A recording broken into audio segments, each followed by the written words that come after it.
မြောက်ကိုရီးယားခေါင်းဆောင်ကင်ဂျုံအန်ဟာသမီးဖြစ်သူကိုယာဒူးဆက်ခံနိုင်ရေးအတွက်အခိုင်အမာလမ်းခင်းပေးနေတယ်ဆိုတဲ့သတင်းတစ်ပုဒ်ကိုတင်ပြပါမယ်။မြောက်ကိုရီးယားခေါင်းဆောင်ကင်ဂျုံအန်ဟာအရေးပါတဲ့ပါတီညီလာခံတိုင်မီမှာသမီးဖြစ်သူအား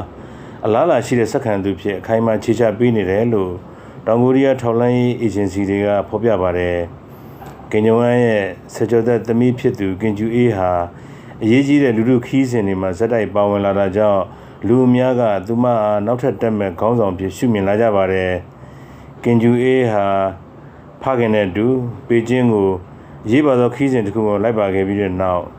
သူမဟာနောက်တက်မဲ့ခေါင်းဆောင်ဖြစ်ကြောင်းတောင်ကိုရီးယားထောက်လှမ်းရေးအေဂျင်စီတွေကဖော်ပြပါတယ်။ကင်ဂျူအေးဟာယခုနှစ်ဇန်နဝါရီလမှာလဲ